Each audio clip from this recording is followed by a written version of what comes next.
안녕하세요. 저는 37살, 경기도에 거주하고 있는 남성입니다. 저는 고등학교를 졸업하자마자 바로 취업했어요. 집안 형편이 넉넉하지 않았고, 대학은 생각해 본 적도 없었거든요. 그냥 빨리 돈을 벌어야 했고, 운 좋게 중소기업 한 곳에 들어가게 됐어요. 크지 않은 회사였지만 저는 꽤 오래 버텼어요. 성실하다는 이유 하나로 인정도 받았고, 10년 가까이 같은 회사에 다니면서 나름 제 자리를 잡았다고 생각했죠. 서른이 되자 주변에서는 저를 두고 중소기업 다니는 사람치고는 괜찮다고 했어요. 월급이 많진 않아도 밀린 적 없었고 눈치만 보며 사는 위치는 아니었거든요. 그날도 평소와 다를 게 없는 업무였어요. 새로 거래를 시작하게 된 업체에 인사차 들렀을 뿐이었죠. 그 사무실에서 그 여자를 처음 봤어요. 격리 직원이라던 그녀는 솔직히 말하면 말도 안 되게 예뻤어요. 화장을 진하게 한 것도 아니었고, 옷도 수수했는데, 눈이 부시게 예뻤죠. 첫인상은 아주 조용한 사람이었어요. 말수가 적었고, 웃을 때도 소리 없이 살짝 웃는 타입이었죠. 술도 못 마신다고 했고, 노는 것도 좋아하지 않는다고 했어요. 요즘 같은 세상에 이런 사람이 아직 있구나, 속으로 생각을 했어요. 그날 이후 제가 먼저 연락을 시작했어요. 솔직히 말하면 거의 6개월을 매달렸어요. 퇴근하고 연락했고 주말마다 조심스럽게 약속을 잡았죠. 그녀는 늘 말했어요. 자기는 재미없는 사람이라서 같이 있어도 지루할 거라고요.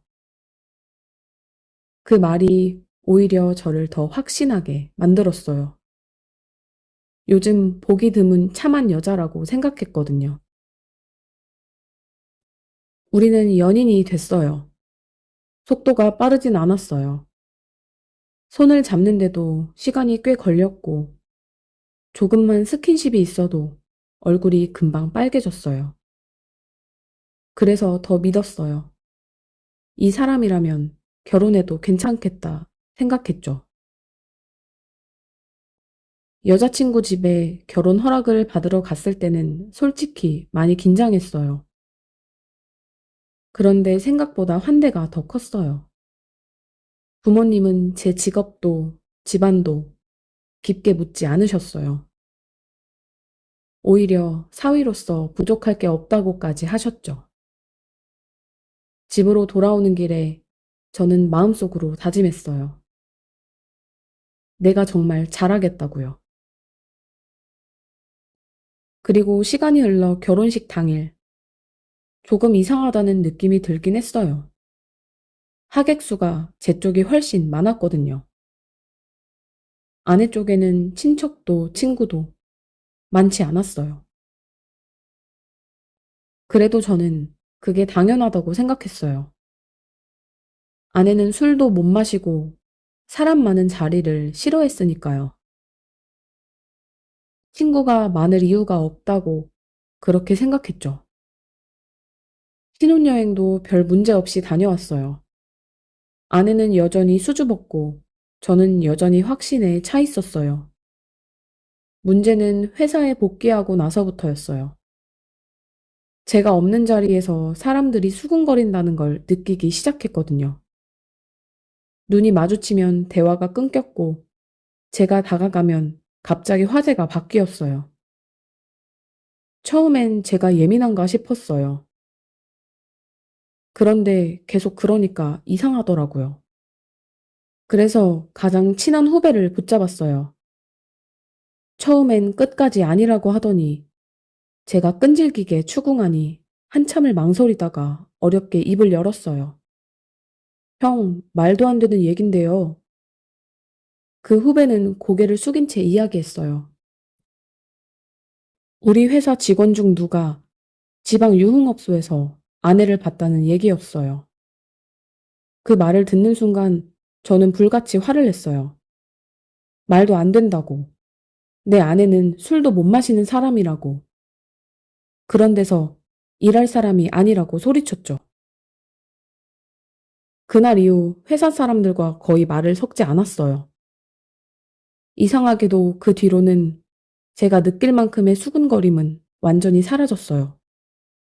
마치 누군가 입을 막아버린 것처럼요. 얼마 후 회사에서 회식 자리가 있었어요.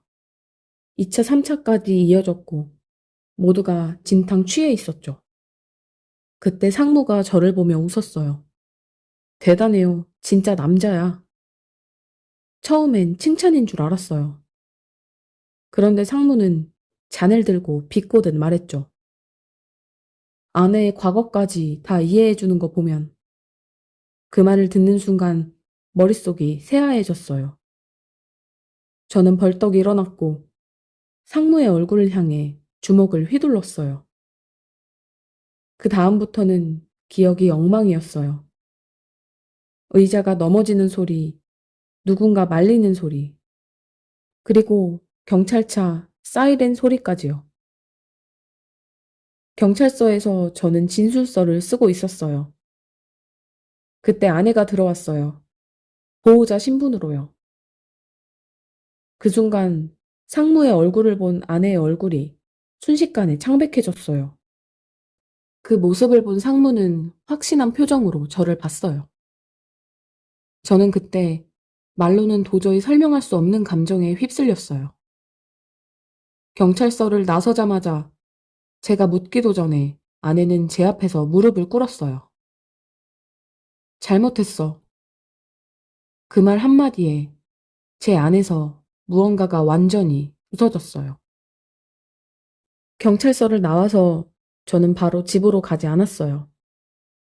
아내 얼굴을 도저히 볼 수가 없었거든요. 회사에 연차를 냈고 근처 모텔방을 잡았어요.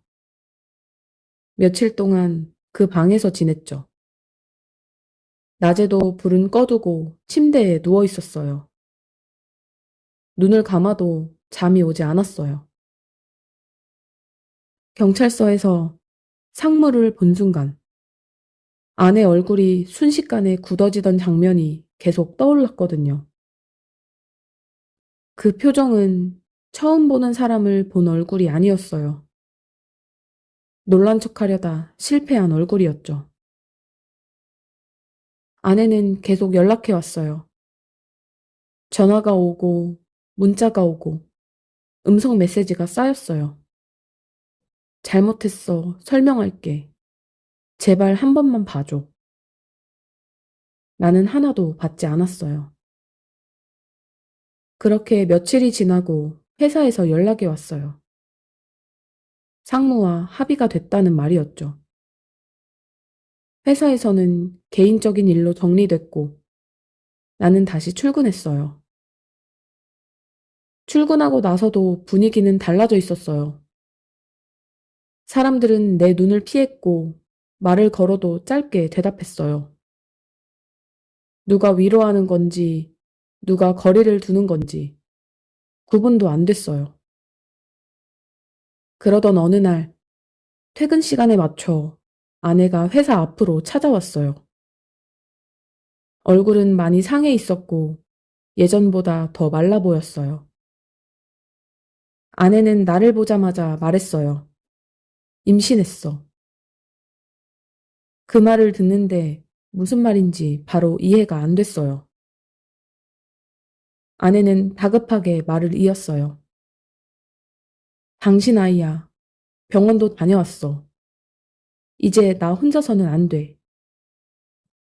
나는 그 말을 듣고 다시 집으로 들어갔어요. 같은 집에 있었지만 우리는 부부 같지 않았어요. 아내는 배를 감싸쥐고 조심스럽게 움직였고 나는 말없이 지냈죠. 며칠이 지나자 이상한 점들이 보이기 시작했어요. 입덧도 없었고 병원 얘기를 하면 아내는 말을 피했어요. 아기의 초음파 사진을 보여달라고 했더니 아내는 갑자기 화를 냈어요. 왜 그렇게까지 해? 나 못 믿겠어? 그때 확신이 들었어요. 아내는 내가 의심하는 게 아니라 내가 확인하는 걸 두려워하고 있다는 걸요. 그날 밤 아내는 결국 말했어요. 임신은 거짓이었다고요. 그 말을 듣는데 화가 나지 않았어요. 소리를 지를 힘도 없었고 따질 마음도 없었어요. 그냥 정이 뚝 떨어졌어요. 얼마 지나지 않아 회사에서 상무가 나를 불렀어요. 이번엔 사무실이 아니라 밖에서 보자고 했죠. 상무는 아무렇지 않게 말했어요. 그 여자 나 말고도 있었어요. 그러면서 휴대폰을 내밀었어요. 사진이 있었고 메시지가 있었고 내가 모르는 이름들이 여러 개였어요. 그걸 보는 순간 손이 떨렸어요. 그제야 알겠더라고요. 내가 알고 있던 아내는 처음부터 존재하지 않았다는 걸요. 상무를 만난 뒤 집으로 돌아오는 길에 아무 생각도 들지 않았어요. 분노도 아니었고 슬픔도 아니었어요. 그냥 속이 텅 빈 느낌이었죠. 그날 밤 처음으로 아내의 휴대폰을 봤어요. 비밀번호는 제 생일이었어요. 그게 가장 기분이 나빴어요. 메시지 기록을 보는데 손이 계속 떨렸어요. 지워진 대화도 많았고 제가 모르는 이름도 많았죠. 그 안에서 저는 남편이 아니었어요. 늘 마지막에 남는 사람이었고 정리되는 사람이었죠. 아내를 불러 모든 걸 물었어요. 아내는 더 이상 부인하지 않았어요. 그때는 도망치고 싶었어. 그 말이 너무 담담해서 오히려 숨이 막혔어요. 아내는 말했어요. 결혼하면 모든 게 끝날 줄 알았다고요. 과거도 관계도 모든 선택도 결혼이라는 말로 덮을 수 있을 거라고 믿었다고 했죠. 그때 상무가 했던 말이 머릿속에서 다시 떠올랐어요. 당신은 안전했거든요. 그 말이 그제야 이해됐어요.